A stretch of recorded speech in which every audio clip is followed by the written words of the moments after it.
Muito bom dia, pessoal do campo! Sejam bem-vindos a mais um vídeo do nosso Panorama Matinal. Aqui você fica sabendo tudo o que está acontecendo no Brasil e no mundo, questões que impactam seus investimentos e, é claro, a cotação das suas commodities, sejam elas soja, milho ou trigo. Pessoal, como de costume, na segunda-feira a gente tem a publicação de progressos de lavouras lá nos Estados Unidos e também da qualidade, né, dos grãos aí, como é que tá vindo, né, a safra. Então vamos dar uma olhadinha o que foi publicado ontem. Então, progresso para o milho.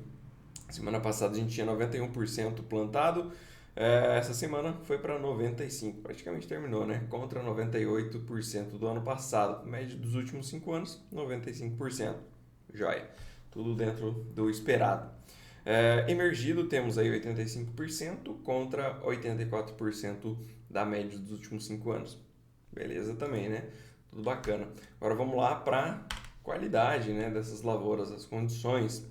Então, na semana passada a gente tinha 75% de bons e excelentes.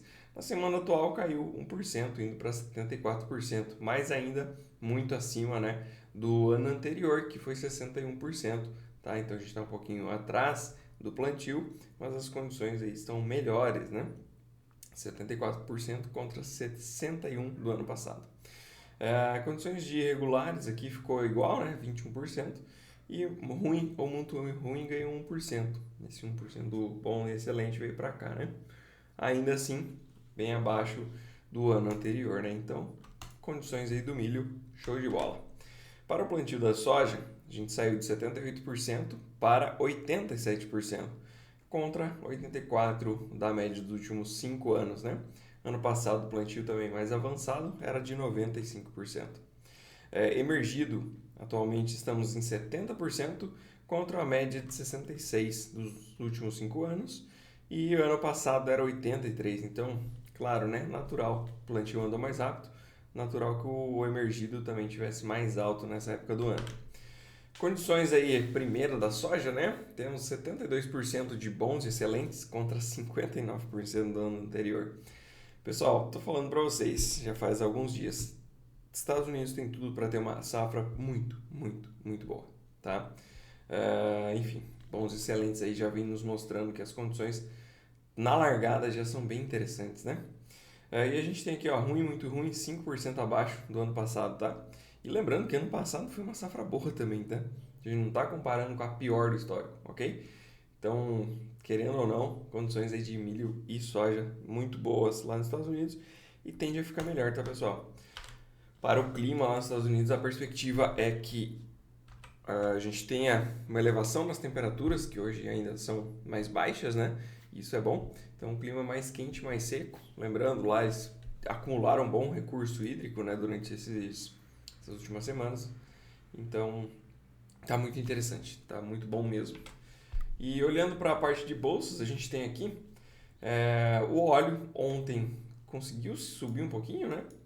A gente viu aí ele subindo 0,07%, ficando praticamente estável, né? E hoje já vem caindo 0,48%. Tem algumas questões para o óleo, né, pessoal? Basicamente, os Estados Unidos não taxou ainda o óleo de cozinha reaproveitado lá da China, que acaba indo para composição de biodiesel, né? Isso faz sobrar óleo esmagado ali, que foi esmagado nos Estados Unidos, né? Faz sobrar óleo no mercado interno. Eles também vêm importando da Europa, tem algumas empresas que têm uma parceria, enfim, eles conseguem utilizar os créditos também. Então levam o grão para a Europa, esmaga lá e traz de volta, tá? E acaba sobrando então nas processadoras nos Estados Unidos acaba sobrando um pouco de óleo. A gente vê uma dificuldade nos preços, né? Preço que vem caindo faz bastante tempo já. Parecia que ia dar uma recuperação, não conseguiu se sustentar aqui nessa região de cima, né?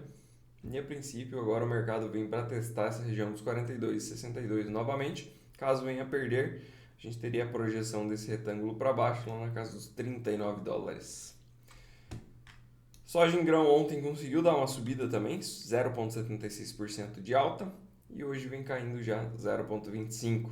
Soja, como eu comentei já nos vídeos passados, né, pessoal, tenderia a ficar aqui em cima dessa região de suporte, que foi onde brigou anteriormente também, né, entre 11,80 a 12 dólares. Mas a princípio a soja teria um viés um pouco mais negativo, pensando em uma produção interessante aí dessa safra dos Estados Unidos, né? E também essa sobra de oferta do mercado de óleo, que querendo ou não é uma das partes que compõem aí os derivados da soja, né? Enfim, a gente teria só o farelo para acabar salvando, tá? E o farelo ontem, inclusive, subiu 2,02% e hoje estável com 0,11% de alta. Também aqui no farelo é o que está melhor, tá? Do complexo da soja aí é o que está mais interessante, tem ainda algum viés um pouco mais positivo, enquanto os demais estão mais para negativo, né? A gente tem o óleo já para baixo, também tendência de baixa, soja também.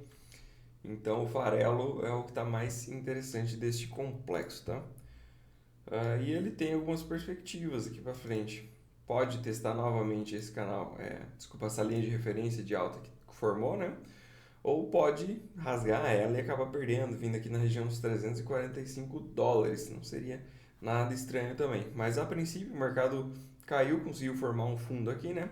Superou já a máxima de ontem. Agora é interessante que esse movimento continue. Caso ele venha a ser negado, aí fica esquisito também para o farelo de soja, principalmente se vier perder essa região dos $355 por tonelada curta.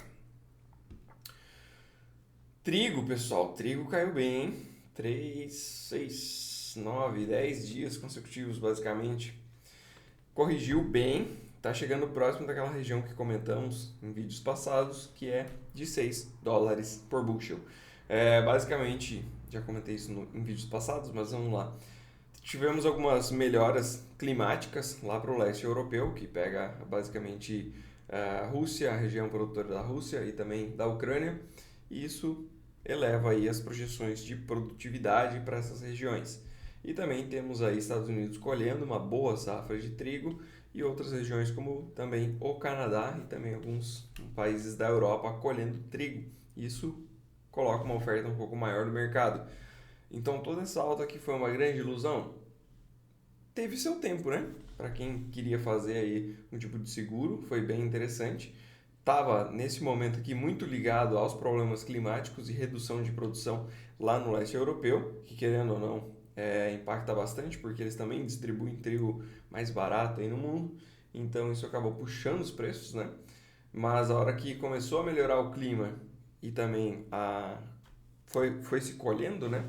Foi notando também que a produção nos Estados Unidos estava batendo números muito bons e isso acabou tirando aí todo o otimismo, né? Não todo, mas boa parte dele, né? A gente vê aí que perdeu praticamente 61% desse movimento de alta feito desde março até seu pico ali em maio. Então, o esperado agora é o mercado vir aqui nessa região dos $6, dar uma lateralizada aqui, aí sim aqui o bicho pega, né? Será que ele vai ter força para voltar para baixo? Será que é tão bom assim as notícias que temos? Será que é tão expressiva assim a colheita dos Estados Unidos? A gente vai ficar sabendo mais adiante. A princípio, o mercado deve sim encontrar algum descanso aqui nessa região de $6 por bushel. Para o milho, ontem a gente teve um movimento de alta, subiu 0,67% e hoje continua essa alta de 0,22%. Aqui no Brasil, um belo movimento de alta também para o milho que rompeu em falso essa região dos R$ 57 por saca. Tinha comentado com vocês que uma possibilidade, caso rompesse aqui, era vir lá na casa dos R$ 54 por saca, né? Mas o mercado conseguiu voltar para cima nessa região. E agora, o que é o esperado? O esperado é um novo teste nessa região dos R$ 60 por saca, tá, pessoal? Então o mercado está trabalhando lateralmente de novo, né? Enfim, ontem subiu 2,19% o contrato de julho, uma bela de uma alta. A gente também tem fatores como o dólar ajudando aqui nessa conta do milho, né? Para o milho setembro, a gente também teve uma alta boa, 2,14%, bem interessante mesmo. E o mercado lá em setembro vem em busca aí dos R$ 63,70 por saca, quem sabe até um pouco mais, na casa dos 64.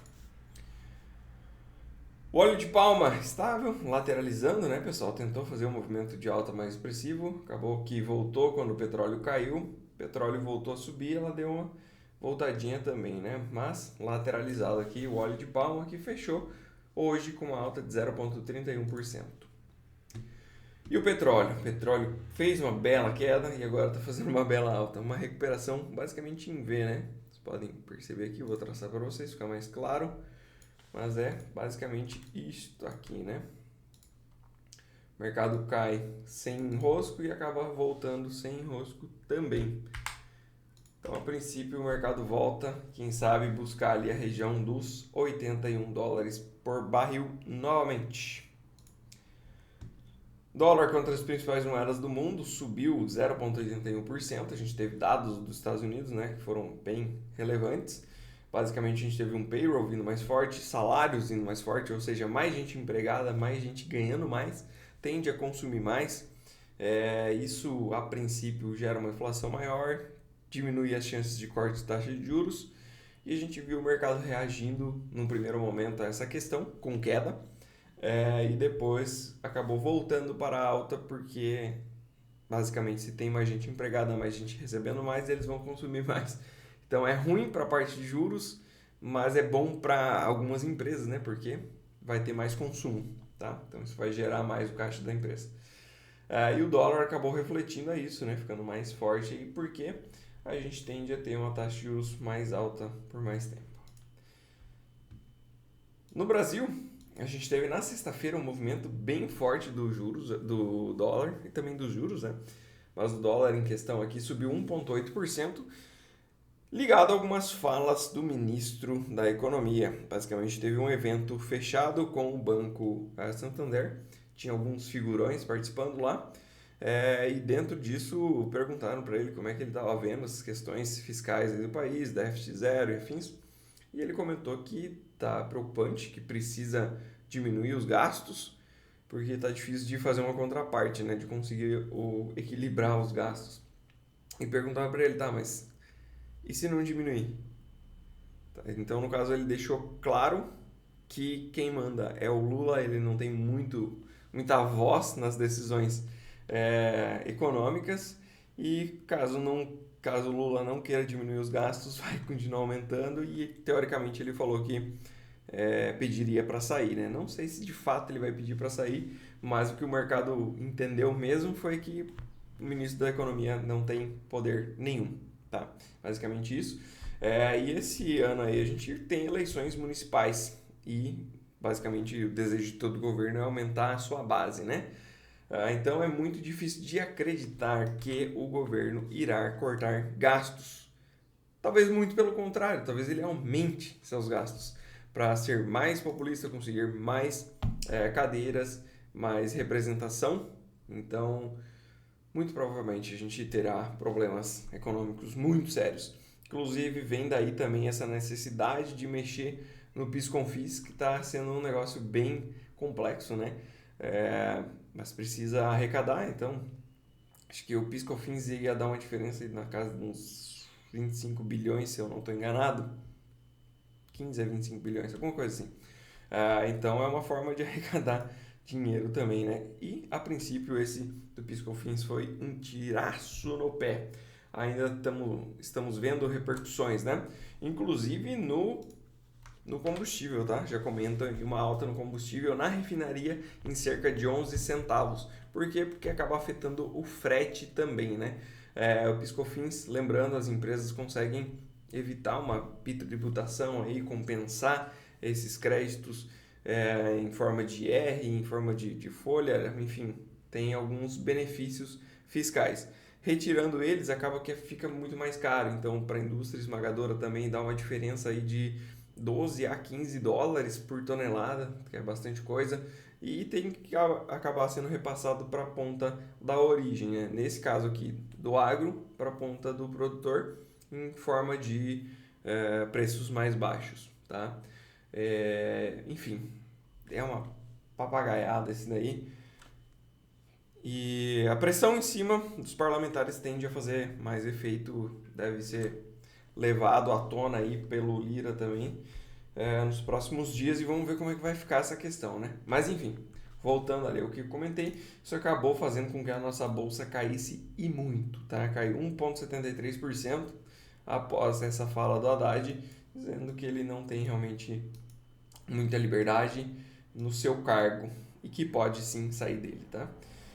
Já nos Estados Unidos, comentei com vocês, os dados mais fortes ali no primeiro momento derrubaram as bolsas, mas pessoal, lá a bolsa segue muito forte, muito forte. Novamente aí, né, chegou a fazer máxima histórica, não aguentou, né? O mercado acabou fechando basicamente no 0 a 0, mas ontem já subiu de novo 0,31%. E a Nasdaq também, mesma coisa, renovou máxima histórica, fechou no 0 a 0 e ontem subiu 0,40%. Brasil segue sendo o pior desempenho do mundo em termos de bolsa. Estamos aí nas mínimas do ano, tá? Enfim, vai depender muito dessa questão do nosso governo aí, como é que vai ser feito essas coisas, mas assim, ninguém acredita que vai fechar com uma austeridade, né? Então, vamos acompanhar os desdobramentos e vem mais problemas aí pra gente, né? Consumidor final acaba tendo que pagar mais ainda no combustível e provavelmente a gente veja a inflação do Brasil aumentar ainda mais. Aqui na Ásia Pacífico, a gente teve retomada dos países aqui que estavam em feriado, né? Basicamente todos eles. A gente teve aí China em queda, destaque para a Hansen, caiu 1,09%. E a Austrália também caiu 1,33%. Na Europa, movimento mais negativo também, caindo 1,16% o Eurostoxx. A gente tem a França aqui também com alguns problemas, né? Tivemos eleições do Parlamento Europeu e basicamente mais a direita ganhou, que é contrária ao Macron, o que deixou um gosto amargo na boca desse presidente francês, né? Ele até pediu aí também novas organizações e eleições para o seu parlamento interno, né? Dizendo que não estava sendo muito bom essas eleições que foram para o Parlamento Europeu, não seriam boas para o governo dele, acabou mexendo, né? Então a gente vê repercussões disso também, tá? Europa aí também mais em queda e também essas cadeiras que foram para concorrente dele, ela também é mais pró separação da França do bloco europeu, assim como foi feito na Inglaterra, tá? Então isso que a gente vê é ruim para a França, no primeiro momento é ruim para a França e também é ruim para o bloco europeu, então acaba pesando os mercados por lá. Na parte de futuros, temos Estados Unidos caindo 0,26% para a Nasdaq e S&P, então a princípio hoje uma tendência um pouco mais negativa para as bolsas. Dólar no momento contra as principais moedas do mundo também cai 0,13%. E temos um dólar um pouco mais forte contra moedas de países emergentes. Então aqui para a nossa bolsa na abertura, a princípio, 4,16% de queda no minério de ferro, gente do céu. A princípio, então, a gente deve seguir o exterior, deve ter um tom mais negativo aqui na nossa bolsa e um tom mais altista para o dólar, tá? Então, dólar em alta, bolsa em baixa. A princípio é isso que a gente deve ver aqui no Brasil. Já me estendi bastante, vou correr rapidinho aqui na nossa agenda. Então, hoje, 9 horas da manhã, temos a inflação acumulada dos últimos 12 meses aqui no Brasil. Esse dado aqui tende a mexer com a nossa bolsa. Se ele vier acima do esperado, tende a colocar mais peso negativo na nossa bolsa, tá? Então, um dado super relevante, 9 horas da manhã. Pessoal, tem mais alguns outros dados, mas a princípio o que mais vai fazer preço aqui no Brasil realmente é o IPCA. À tarde a gente tem um discurso do Elderson, que é membro do Banco Central Europeu, mexe um pouquinho só, tá? Enfim, o mais importante mesmo, 9 horas da manhã no Brasil. Não se esqueça, deixe seu like, comente e se inscreva no nosso canal. Grande abraço!